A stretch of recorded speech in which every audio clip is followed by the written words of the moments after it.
What's going on, guys? I'm back again with another haves and haves not review. Before we get into it, be sure to hit that subscribe button. Also, be sure to like, comment, and share. Last night's episode was another filler, typical Tyler Perry. It was episode 26, and he gets a lot of episodes, guys. And I understand with a lot of episodes, every episode can't be good, but my goodness. Last night, I felt like it was a very cheap episode as far as, the scenes. We had, maybe 3 scenes last night. Hannah house, hospital, Crier house, jail. We got 4 scenes last night in a TV show that's an hour long. I mean, it was just, I don't know. But anyways, the show picks up where it left off last week. Hannah and the goon that Candace hired scuffling. She done stabbed him or whatever. So by this point, he's running out of the house, jumps in the van, and Candace and RK notices that he's been stabbed or whatever, and so they storm off into the night, right? And then on the other hand, you got Hannah's boyfriend Derek and one of the tenants, who AC was broken.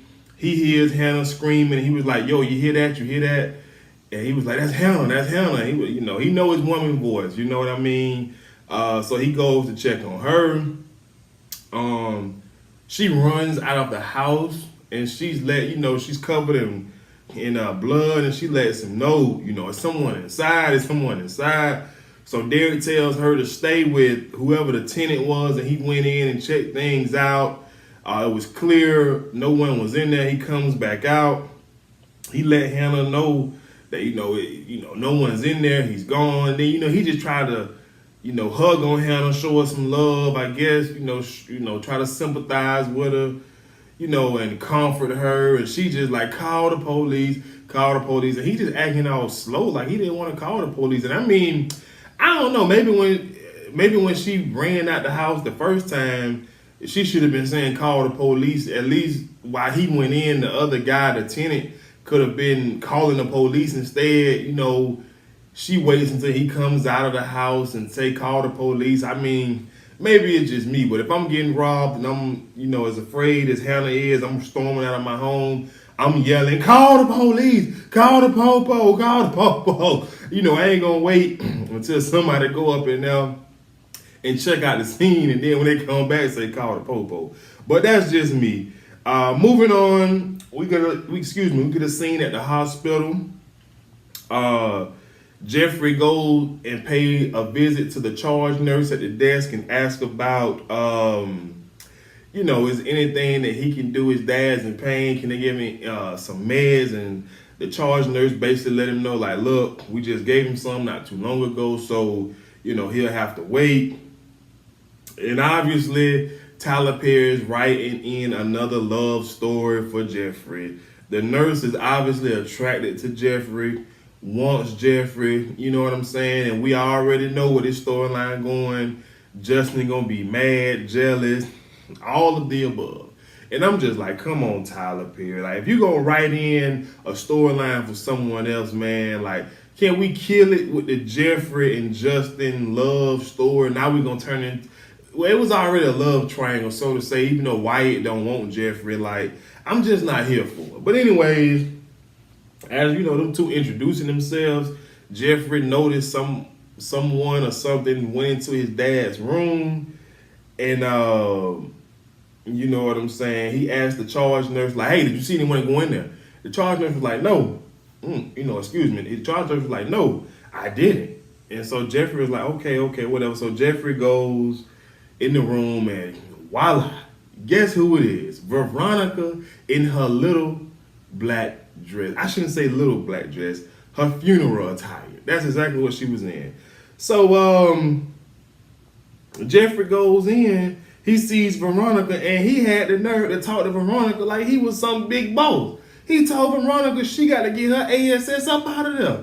And Veronica said, she looked at that boy and said, girl, please. I mean, listen, I love Veronica. I feel like if nobody else writing is good for the show week in and week out, hers is. I mean, it is what it is. She always have a good script and she delivers. So, and she looking at Jeffrey and, she say, girl, please. And then, he was like, I'm not playing with you, Mom. And she was like, girl, the only thing you want to play with is that eggplant.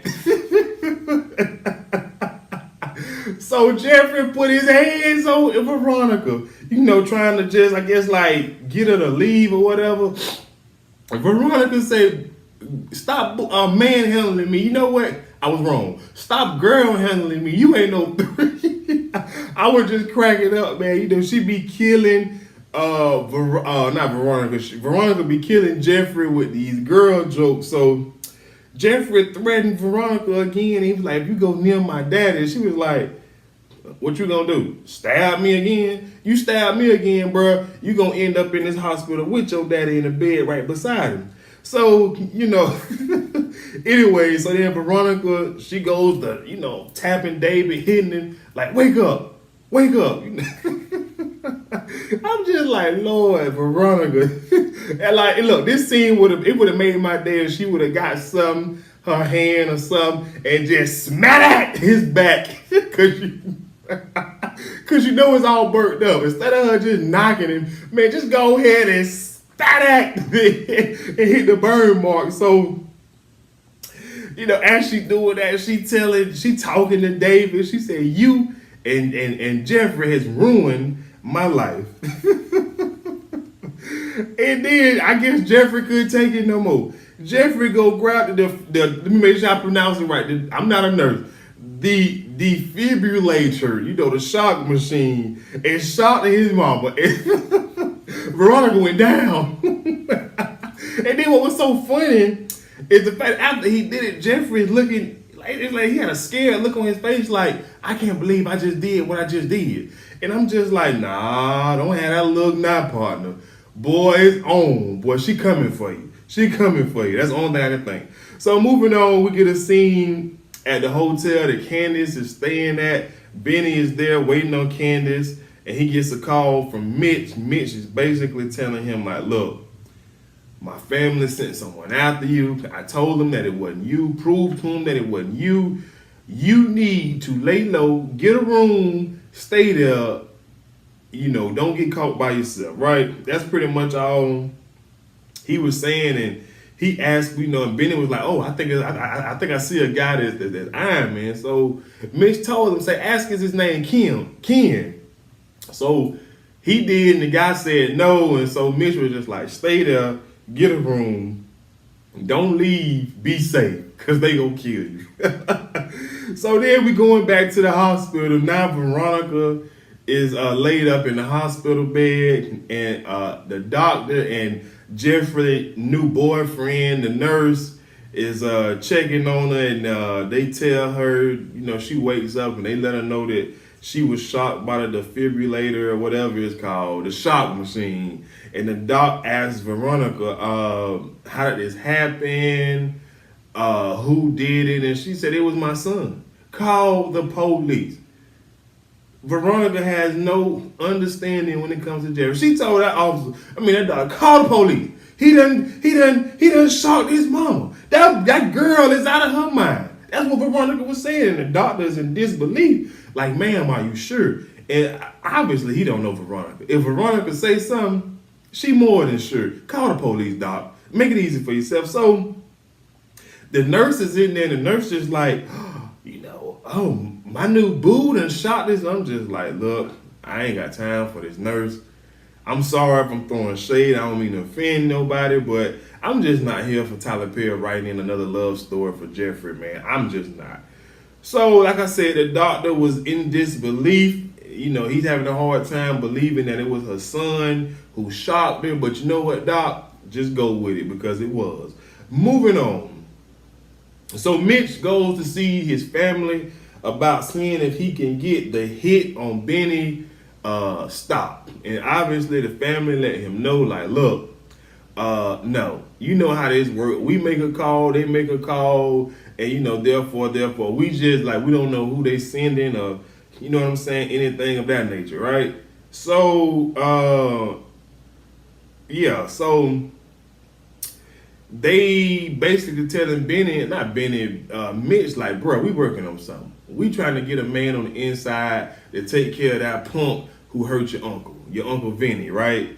I believe it was Vinny. And so, they really not trying to hear anything about Benny right now. Like, okay, we appreciate you for letting us know that it wasn't your friend or whatever. So anyway, his cousin, I don't know that guy now. I believe it's his cousin, somebody within the family. He was letting Mitch know, by the way, your boy Benny got a payment coming up. And Mitch is like, he never got the money. He was coming to give back the money or whatever it was with the money. And they was like, I don't care. He got a payment coming up. And so Mitch is like, come on, man, he's a good guy. You know what I'm saying? Throw him a bone. Let's just let this one go because of a misunderstanding. And they are hell-bent saying, hell no. He owe us some money and he gonna pay. And then they just go on and say, so you like the black? You like the black? And I'm just like, whoa.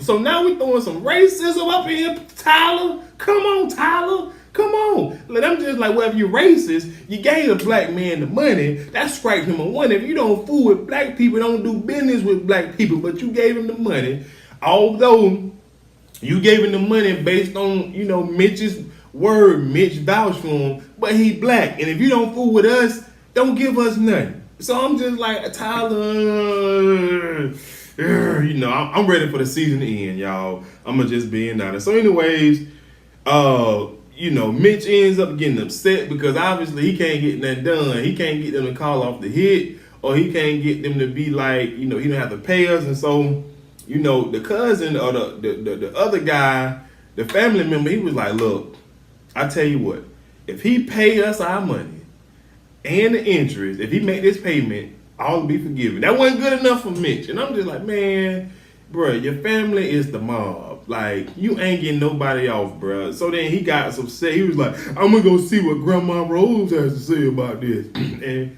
bro was like, Grandma Rose going to tell you the rules better than me. You'll be a fool to go up in there talking about this to Grandma Rose. So, moving on. Now we back at the hospital again. And David is woken up and asks Jeffrey, you know what I'm saying, is everything okay? And asks Jeffrey how is his mother doing, Veronica, and Jeffrey talking about something. I don't care how she doing. I wish I would have killed her. So basically, David was like, no, you don't. That's your mother, regardless of what she do or how much whatever me and her go through, that's gonna always be your mama. Respect her, love her, go and see about her.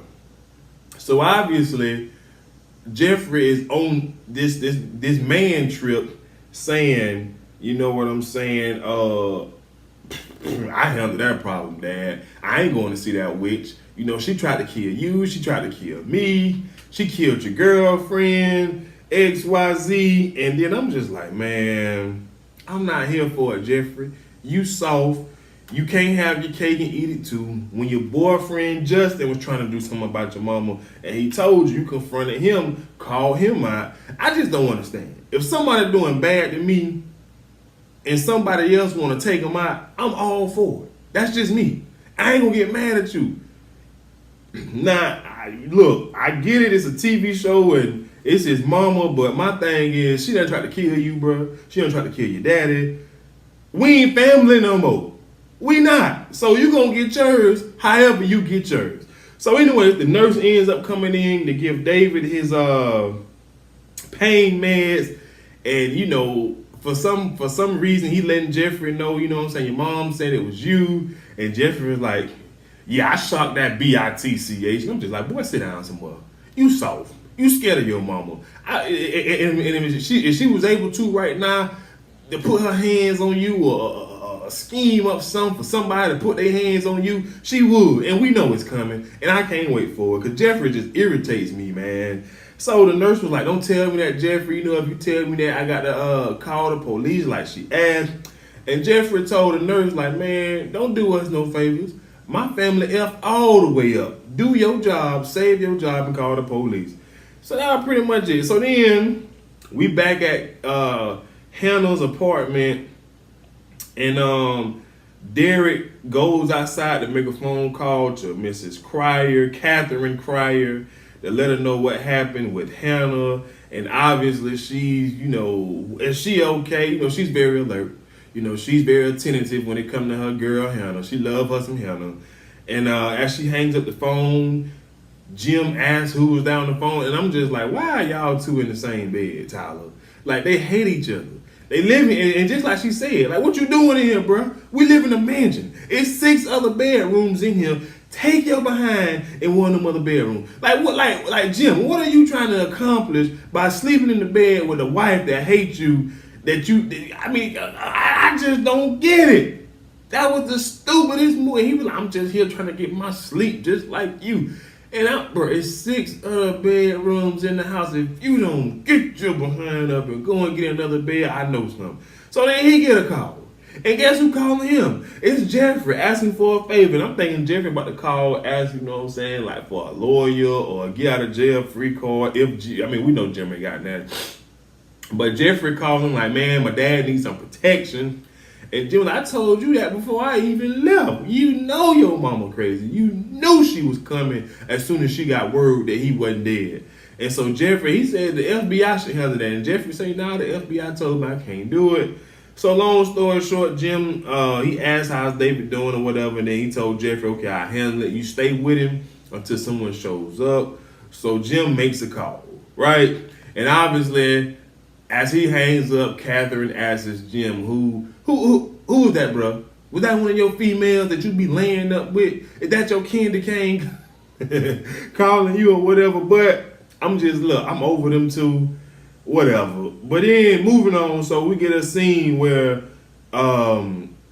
Justin responds to a call where officer was requesting backup, and it looks like this guy was standing outside of Hannah's house. Obviously, it's the plant guy that Mother Rose family is going to plant in jail to take care of Wyatt. And so as Justin pulls up, the officer was like, oh, damn, they couldn't send nobody else. I don't want this girl having my back. And I'm just like, man, maybe it's time for you to find a job, because no other officer is trying to work with you or want to put their lives in your hand that you work with, other than the officer that's down low and was like, we got to stick together. But anyway, so Justin was like, man, Bunt, what you talking about? So he goes up to the guy. The guy wasn't talking. He was like, who are you? What are you doing here? Trying to do some police work. And so the guy ends up punching Justin, and then Justin was like, you B.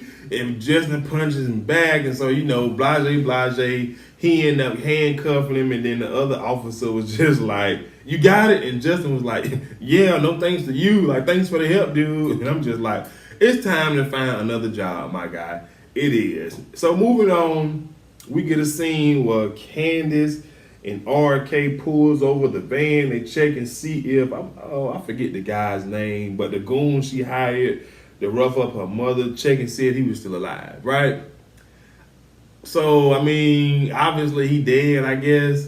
So she tells RK to check his pockets, and bruh is walking around the streets with all that cash on him. I just don't understand. Who goes to, even though he didn't go rob Hannah, who goes to rough up somebody with a pocket full of cash like that? Like, what gangster do that? Like, that was just stupid. So obviously they took the cash, Candace took the cash, and they set the van on fire, and, her and RK's walking down the street, and, he asked, can he get a cut of the money? I wouldn't have gave Candace, I don't know, but, Candace got her punks working for her. But then, he asked about Hannah, like, do she think she's okay? And Candace is starting to feel a type of way. Maybe she's starting to regret it, or at least feel bad for what she done. She was like, I don't want to talk about that. We're not going to talk about that. So that was pretty much it. Then we get a scene back at Hannah's apartment when the police finally shows up. It's only one officer. Only one officer responded to a breaking and entering call. One officer, Tyler. One. Come on, bro. Come on. Anyway, so Hannah's telling the officer what happened and basically let him know that he was looking for my daughter Candace. She owes him some money. Yada yada yada yada yada. So after she tells the officer that, Derek informs the officer, like, she won't be here alone tonight. I'll be here protecting my love. So the officer leaves. And as the officer leaves, the officer was like, make sure the door is locked, that you locked it. And I'm just like, come on, bro. Somebody just broke in her house. You think she gonna forget to lock the door? I mean, good Lord. Like, how stupid if somebody was to break into my home and the police leave and they say, be sure to lock the door, Mr. Al. I'm gonna look at that police like, you ain't got to tell me one time, better yet twice, to lock the door. Somebody just broke up in here. I just thought that was stupid. I don't know, maybe I just thought that was stupid. So then her and Derek goes to sit down and they having a conversation about what happened, and she's letting Derek know that Derek was like, we just got to pray for her, and hopefully, she can change her ways. And then, she goes to tell Derek about, man, I haven't been this scared since I was 18 years old, and I was attacked and raped, and he started crying. And I'm just like, oh, Lord, this just feeding into all of y'all who believe this theory that Derek was one of the guys that raped her back in the day, and he gonna be Candace's father. I ain't here for it. But anyways, he crying. I'm just like, man, I don't know, whatever. So then, she was like, no, it's okay. And next thing I got to call Benny. He was like, I got that. I'm going to handle that. I'm going to call Benny. I know he'll freak out if you didn't. Look, Hannah, you just went through a dramatic event. You was roughed up. Somebody broke in your house. Let somebody care for you, woman. You ain't got to be so tough the way you just refusing all of his TLC. He your man, ain't he? Well, let him do what he need to do and protect his woman, boo. So anyways,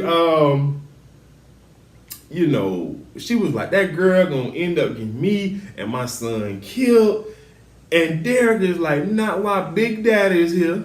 I'm gonna make sure you and Benny okay. And we all know Benny don't like Derek. But anyways, so then, he was just like, Hannah, you got to pray for her, I know it's rough, but we got to pray for her. And Hannah told him that the Lord told me a long time ago to stop praying for Candace. And I was kind of shook by that, because I don't think that's something that God will do. I mean, listen, look, I don't know. I can't speak for God. But I'm like, come on, Tyler. I don't think God is going to send a message to somebody and say, stop praying for, this person or that person, especially your own child. I'm just like, Tyler, man, you be doing the most with this storyline. Like, your writing is, come on, bro. Anyways, so after she said that, she went on to say, it seems like ever since I stopped praying for her, she's gotten worse. And after her son has got killed, she's gotten worse. And that's when I stopped praying for her, right? And I'm just like, out of all the times God to speak to somebody and tell them to stop praying for one of their children, to be after, a child, your daughter's son was murdered, God spoke to you and said, stop praying for her. I'm not entertaining that. I'm not. That was BS. So then Derek is like, look, we got to pray for her. My mama prayed for me and it was bad. I was bad, Hannah. I was real bad. So, anyways, Derek ends up, he's starting to pray. And as he's praying, I don't know what happened, but he just broke down again, crying, and next thing you know, Hannah got to console him. And I'm just like, look here, dog. I'm gonna need you to get yourself together. You need to be strong for her in this moment, not the other way around. She just been robbed. She just been roughed up. You was fixing the air conditioner, dog. Why is she consoling you? So anyways, moving on, we get a scene at the jail where Justin has finally taken the plant guy that Mama Rose and her team want in jail, and it's almost like he's a part of the plan. Because he sticks the guy right in the cell with Wyatt. And obviously, you know, Wyatt is still begging for some drugs. I ain't here for it. I'm so sick and tired of us entertaining a storyline with Wyatt being a drug addict. I'm just sick and tired of it. Like, I'm tired of it. And so Justin was like, how bad do you want it? And I'm just like, I know he ain't trying to sleep with Wyatt now. Moving on. Moving on. So then, Derek, we back in Hannah's house. Derek brings Hannah some tea, and she lets him know he wasn't supposed to go in there. And she was like, you know, he was like, I was careful. This is going to make you feel better. And Hannah was like, you got some liquor up in here? And he was like, nah, but I can get you some. She was like, nah, I'm good. And she's still on this whole thing. I need to call Benny. I need to call Benny. I need to call Benny. So, and she just held bent. She don't want Derek to call Benny at all. She just like, you know, he's not going to react good with you calling him and all of this and all of that. And so, then we get a knock on the door. And obviously it's Catherine coming to check up on her good friend Hannah. And y'all, Hannah pissed me off in this scene. She the victim and all this, and she had the nerve to tell Catherine, I'm sorry about the window. I'll pay for it. Yeah. I wish I would have somebody to come check up on me and I'm living in their apartment or whatever the case may be, and then somebody done broke in. I'm shook. I'm sad, I'm scared. And I offer to pay for the window? Man, I wish I would. It just pissed me off. It pissed me off. It just did, man. Listen, look, y'all know Tyler Perry be putting some crazy stuff up in here. So anyways, moving on, we wrapping it up. Benny's still at the hotel. He get a call from Mitch. Mitch is basically letting him know, man, I'm on my way to get you right now. And once I get there, you know what I'm saying, I'll take care of everything. So then Benny was like, okay, cool. Then he calls Candace. The first time he called, goes straight to voicemail. The second time she picks up, he's asking Candace, where is she? He noticed is something in her voice that let him know that something just isn't right with her. And he's asking, like, what's going on? And then she was like, can we just talk about tomorrow? I'm walking. I'm far away from the hotel. It's going to be a while before I get there. We can talk about tomorrow. And he was just like, yeah. Perfect. Tomorrow. But we're going to talk about this at mommy's house. And it be pissing me off how a grown man still calling his mother mommy. I'm just sorry. Like, bro, you need to grow up. Like, that's why you ain't got no job. You ain't got no money. I mean, like, I don't know, man. He's just too much of a mama's boy for me, man. But so she agreed to it. But then, you know, he hangs up with her. He gets a call from Derek, and Derek called him from Hannah's phone. And basically, he got an attitude like, what you doing calling me from this number? Like, and then basically Derek just letting him know, like, look, what happened? Your mother was home. Someone broke in. They roughed her up. And Benny was like, she okay? Is she okay? He was just like, no, she's calm right now. And Benny was like, put her on the phone. And he was like, no, man, it took me forever to get her to calm down. You just come home. So Benny storms out, forgetting he got these guys looking at him. And obviously, you know, you guys know the rest. He storms out. The guys follow. They get into an altercation. They beating him up. And Benny kind of surprised me. He was able to take on two guys. He threw one of them through the window. I mean, the back, the door of the car, a passenger door in the car. Then the other guy just got tired and pulled a gun out and started shooting at him. And Benny he ran away at this point. We don't know if the guy gonna catch him with a bullet or not. And that was pretty much the show. Now, I hope next week episode is better than this one. I hope it is, Tyler. I hope it is. Because, listen, I'm tired of all these filler episodes. But anyways, that's all I have, guys. I enjoyed doing this review. Please don't forget to hit that subscribe button. Also, don't forget to like, comment, and share. And I'll see you guys next time. Peace.